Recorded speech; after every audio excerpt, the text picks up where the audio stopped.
सो आज हम स्टार्ट करेंगे what is base.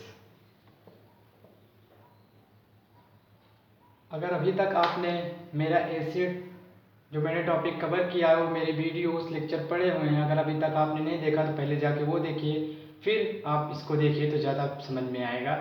Base, bases are those substance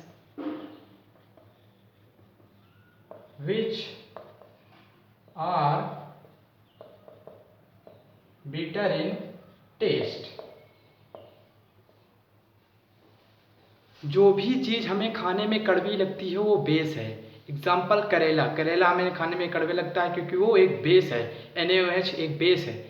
आइए एक बात और जानते हैं कि बेस में एक और ख़ास बात क्या होती है। इसका red litmus change into blue, ये यू है बेटा, ठीक है ना, लिख देता हूं मैं आपको you.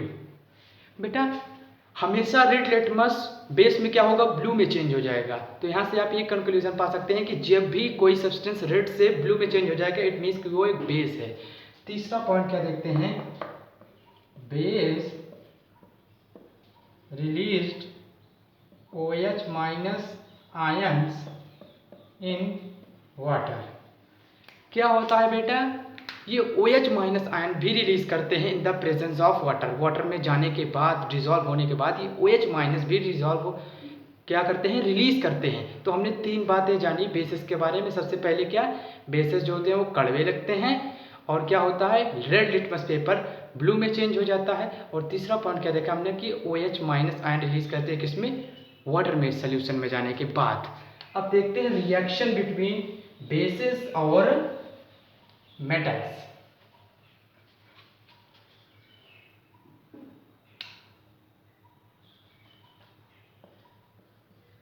Reaction between base or metal। When metal react with acid to form salt or H2 gas. बेटा जब भी एक बेस मेटल के साथ रिएक्ट करता है तो हमेशा वो अपना सॉल्ट बनाएगा और H2 गैस को प्रोड्यूस करेगा। इसको हम देखते हैं एक एग्जांपल करके। तो मेटल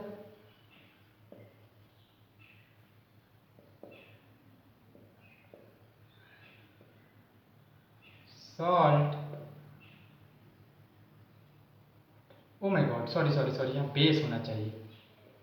तो मेटल में क्या लेते हैं बच्चे, जिंक ले लेते हैं। इसमें क्या लेते हैं, 2NaOH ले सकते हैं। तो ये क्या बनाएगा, ये बना लेगा Na2ZnO2 और प्लस में हाइड्रोजन गैस प्रोड्यूस करेगा। अब जरूरी नहीं कि आप जिंक ही लें, आप कोई भी मेटल ले सकते हो, कोई भी मेटल्स उससे रिएक्ट करा दो, कोई भी बेस भी आप ले सकते हो, सॉल्ट प्लस हाइड्रोजन गैस वो प्रोड्यूस करेगा ही करेगा। तो हमने यहाँ से एक बात और क्या जानी, ये जानी कि हर बेस जो होता है जब मेटल के साथ वो रिएक्ट करता है तो H2 गैस ही प्रोड्यूस करता है। अब हम देखते हैं कि जब बेस नॉन मेटेलिक ऑक्साइड के साथ रिएक्ट करता है तो किस चीज़ का फॉर्मेशन होता है। तो so look in the board, so we can erase this.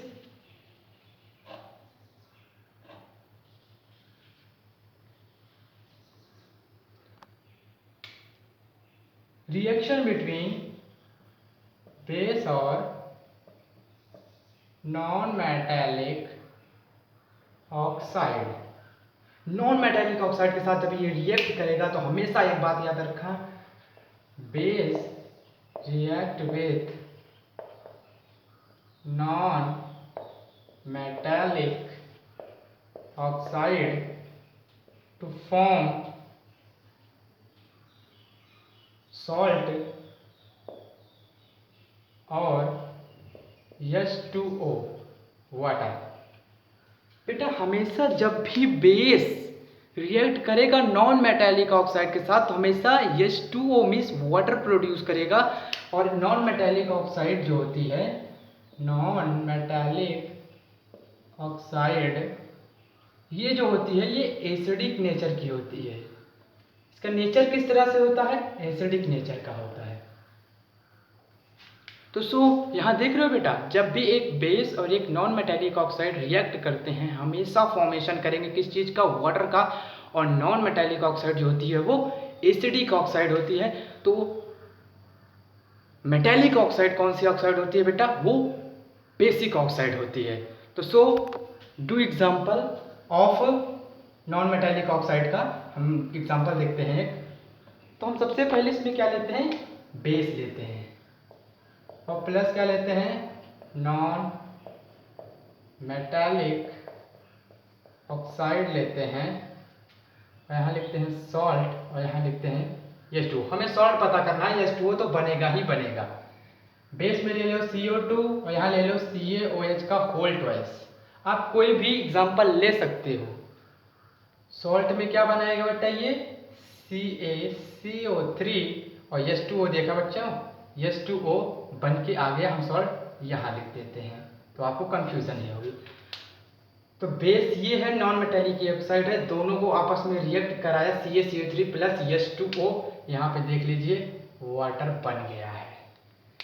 आइए अब जानते हैं जब एसिड और बेस डिसॉल्व होते हैं वाटर सॉल्यूशन में तो क्या हमें रिलीज या तो क्या हमें रिजल्ट मिलता है? आइए जानते हैं। So we can erase this.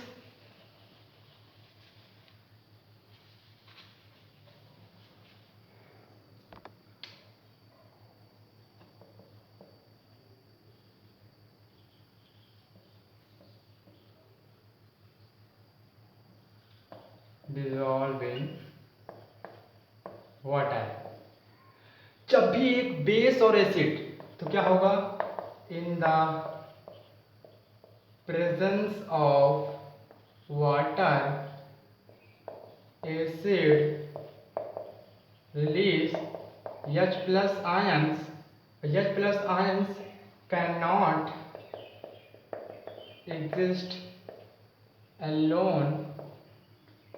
They combine with water molecule. बेटा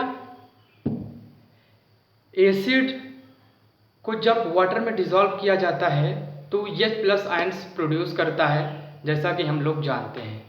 लेकिन H plus ion can not exist alone, वो अकेला नहीं रह सकता, वो कंबाइन हो जाता है किसके साथ? वाटर मॉलिक्यूल के साथ। तो फॉर्मेशन करता है hydronium ion H3O plus ion. तो फॉर एग्जांपल देखते हैं H two form water molecule to form H3O plus ion जिसको हम कह सकते हैं हाइड्रोनियम आयन।